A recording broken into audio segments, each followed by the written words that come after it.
Good morning students. So last lecture में हमने क्या किया था? Composition of vectors. हमने कितनी वेक्टर्स को एडअप करके सिंगल वेक्टर लिया और अब हम क्या ले रहे हैं? Resolution of a vector. यानी कि इसमें हम क्या कर रहे हैं? एक सिंगल वेक्टर को स्प्लिटिंग कर रहे हैं। पहले में हमने ये कहा था कि मेरे पास 1 रुपी के 100 नोट थे, तो मैंने उन सबको एडअप किया और उसकी कन्वर्शन में मैंने एक 100 रुपी का नोट ले लिया। अब मेरे पास 100 रुपी का नोट है और मैंने उससे चेंज लेनी है। अब बात आ गई चेंज लेने की। अब 100 रुपीज़ की जब आप चेंज लेने जाओगे तो you can get 2 notes of 50 rupees each. आपके पास 10 नोट्स ऑफ 10 रुपीज़ ईच हो जाएंगे, 20 नोट्स ऑफ 5 रुपीज़ ईच हो जाएंगे, 200 कॉइन्स ऑफ 50 पैसा हो जाएंगे। तो इसमें क्या हुआ कि एक ही नोट को आप डिफरेंट टाइप से कन्वर्ट करा सकते हो। उसके नंबर जो आपके पास आ गई वैल्यू वो अलग अलग आ रही है, लेकिन हर एक केस में जब आप उन सबको सम अप कर रहे हो you are getting the total sum to be of 100 rupees. तो इसी तरीके से रेजोल्यूशन ऑफ ए वेक्टर क्या है? It is the phenomenon of splitting a single vector into number of parts. Number of parts में हमने उसे स्प्लिट अप किया, तोड़ा। Then what is the meaning of component of a vector? तो जब हम इसको इस तरीके से स्प्लिट कर रहे हैं डिफरेंट पार्ट्स में, तो कंपोनेंट का मतलब क्या है? पार्ट्स।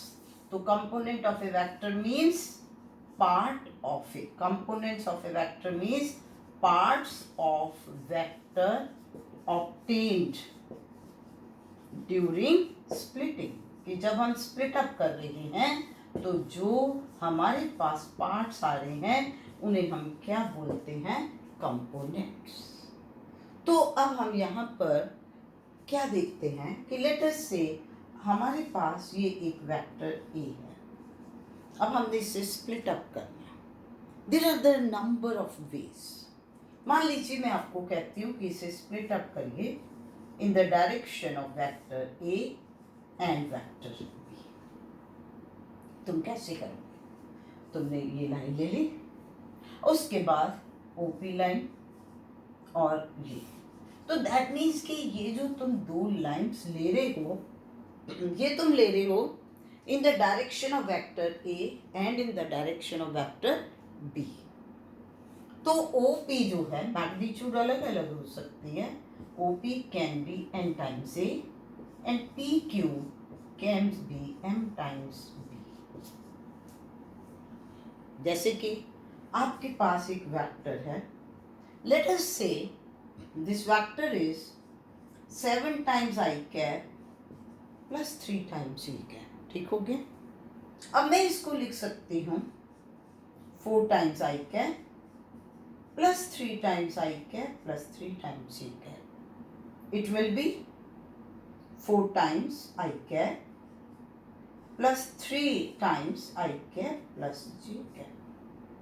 अब अगर तुम ध्यान से देखो यहाँ पर, तो ये ओपी लाइन जो है it is along x axis, तो इसकी डायरेक्शन किस तरफ है? आई कैप की तरफ है। तो दैट मीन्स ये सॉर्ट ऑफ आपके पास आ गया 4 आई कैप। तो 4 क्या होगी? इसकी मैग्नीट्यूड। आई कैप इसकी क्या हो गई? डायरेक्शन हो गई। और उसके बाद ये आपके पास क्या बन गया? अब बी वेक्टर जो है ये इस तरफ को है, एक्स एक्सिस भी आ रही है, वाई एक्सिस भी आ रही है, तो इसकी डायरेक्शन हो गई अलोंग आई कैप प्लस जी कैप और इसका मैग्नीट्यूड क्या हो गया? 3 हो गया। सो दैट मीन्स मैं ओपी को क्या लिख सकती हूँ? n टाइम्स ए। ए वेक्टर की डायरेक्शन में एक्ट कर रहा है ओपी और इसकी मैग्नीट्यूड क्या है? n। इसी तरीके से पी क्यू को क्या लिखा? m टाइम्स बी, यानी कि b की डायरेक्शन में है और m इसकी मैग्नीट्यूड है। ठीक हो गया? अब आप ऐसा करिए, तुम O को Q से ज्वाइन करा दो, तो ये आप देख लीजिए कि जब आप ज्वाइन करा रहे हो तो this is acting parallel to vector A. अब आप कहोगे कि जी ठीक है, ये तो बन गया, मैं कैसे शो करूं, कैसे समझाऊं कि बीजी ये वाकई इसके पार्ट्स हैं। तुम जब चेंज लेने जाओगे तुम्हें तसल्ली होगी, जब तक तुम काउंट नहीं करोगे, काउंट कर लोगे कि हाँ भी ये पूरे 100 रुपीज बन रही हैं। तो इसी तरीके से यहाँ पर we will apply triangle law. तो O P vector plus P Q vector is equal two O Q vector. सो इसका मतलब n times a plus n times b is equal to vector a। तो दैट मीन्स कि ये point जो है हमारा सही हो गया। तो वेक्टर a को हमने रिजॉल्व किया along the direction of vector a and vector b। तो हमारे पास n और m उसकी मैग्नीट्यूड्स आ गए। तो ये आपके पास था कि किस तरीके से हम वेक्टर को रिजॉल्व कर सकते हैं। और अगर आपसे कंसेप्चुअल प्रॉब्लम में पूछा जाएगा कि एक वेक्टर को जब आप रिजॉल्व करना है तो उसके कितने मैक्सिमम कंपोनेंट बन सकते हैं, तो there can be any number of the components.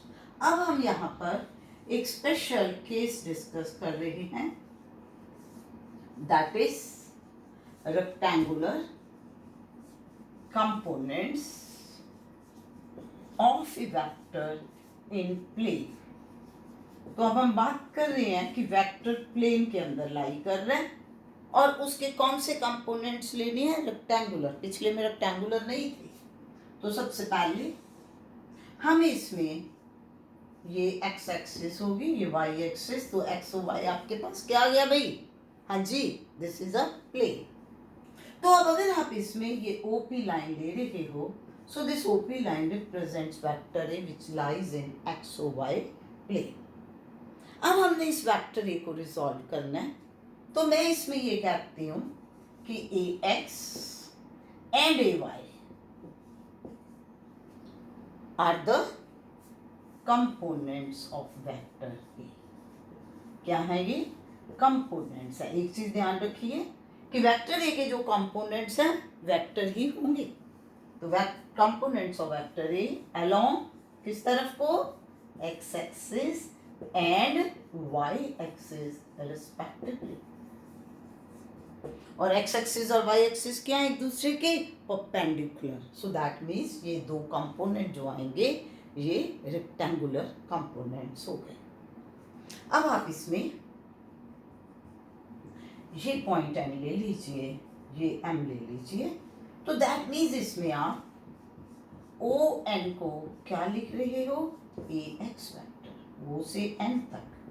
जब मैं कह रही हूँ कि ए एक्स कंपोनेंट एक्स एक्सिस की तरफ है तो उसकी मैग्नीट्यूड कितनी होगी, ए एक्स होगी। डायरेक्शन किस तरफ को होगी, एक्स एक्सिस की तरफ होगी।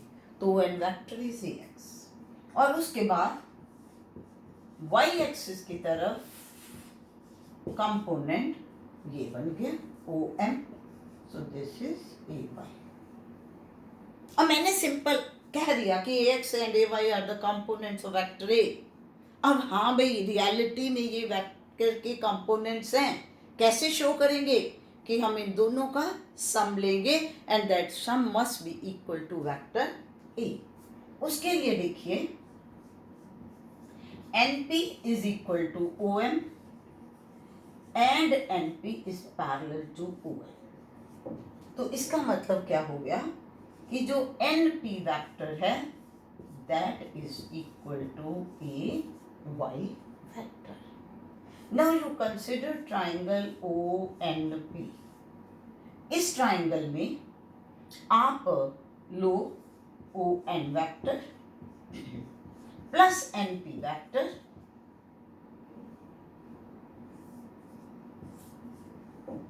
N से N, तो क्या आ गया, OP in the opposite order।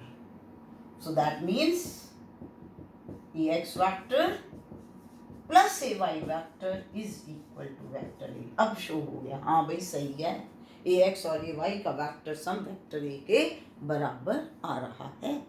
So that means जो पहला पॉइंट है वो हमारा क्लियर हो गया कि भाई A के कंपोनेंट AX वेक्टर और AY वेक्टर आ गए।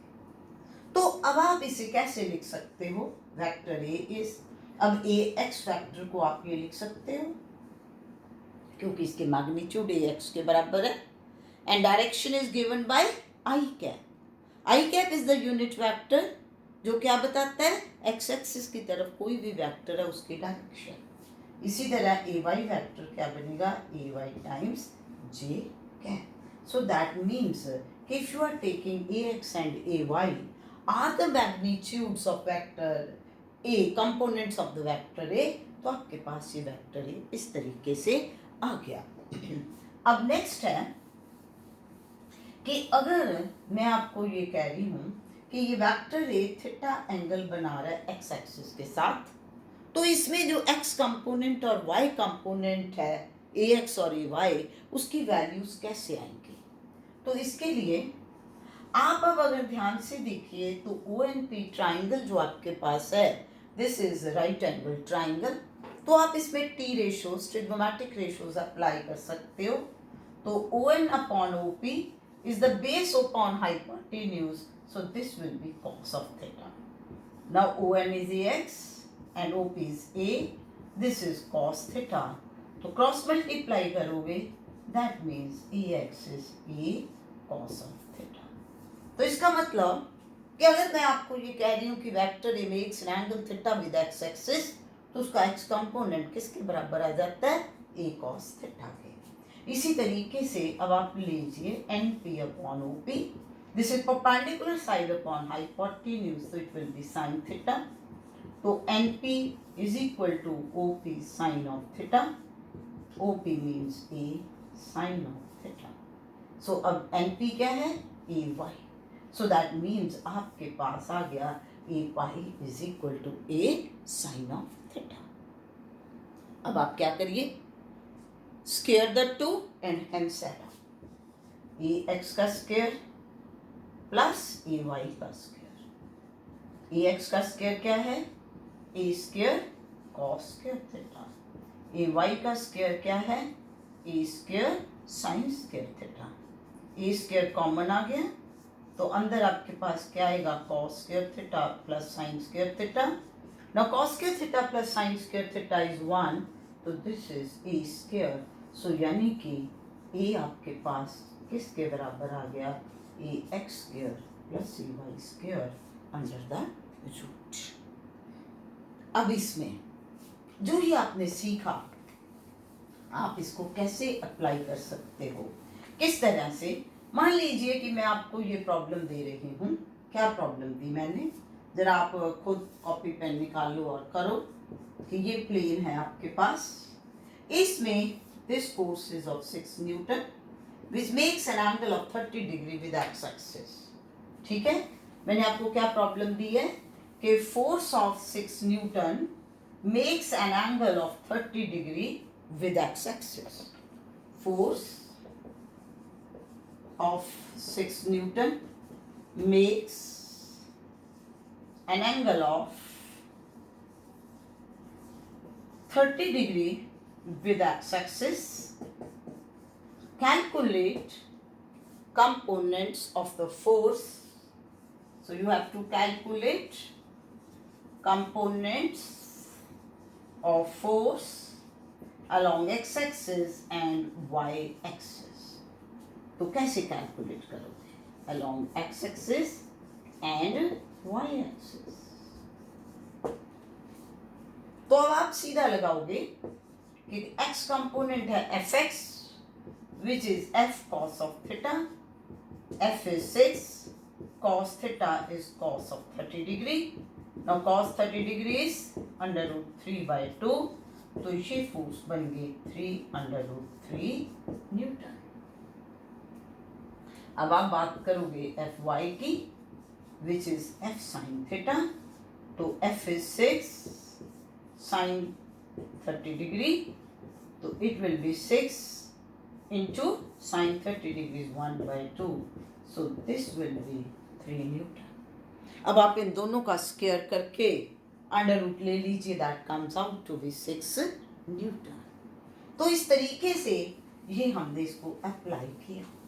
पर एक और इम्पॉर्टेंट पॉइंट है इसमें अंडरस्टैंड करने वाला कि इट इज नॉट नेसेसरली कि हमने भाई क्रैम कर लेना है कि एक्स कंपोनेंट जो है वो कॉस होना है और साइन वाई कंपोनेंट साइन होना है, नहीं। अब मान लीजिए, now you see the problem is like this कि ये एक्स एक्सिस है, ये वाई एक्सिस है, ये ओ ओरिजिन है। अब ये वेक्टर ए, मैं ये कह रही हूँ कि vector A makes an angle theta with Y axis, कि ये वाई एक्सिस के साथ एंगल थीटा बना रहा है। अब कंपोनेंट्स लीजिए, तो क्या इस साइड पर जो कंपोनेंट है वो साइन कंपोनेंट ही बनेगा? नहीं। अब आप देखो, आप जब यहाँ से इसको यूँ ड्रॉप करोगे, ये आपने ओपी लाइन ले ली, ठीक है ना, ये एन हो गया आपके पास अब, राइट। तो अब तुम्हारे पास ये तो ठीक है कि इस तरफ को कंपोनेंट ए वाई है और इस तरफ को जो कंपोनेंट है वो ए एक्स है। पर भाई जब आप तुम इसमें लोगे बेटा O N upon O P, तो O N upon O P अब क्या बनेगा? Base upon hypotenuse that is cos of theta. तो इसमें A Y over A cos theta आएगा, यानी कि इस केस में अब A Y will be A cos of theta. तो नेचुरली अब इसमें ए एक्स क्या बन जाएगा? A sine of theta. तो इसमें क्या याद रखना है?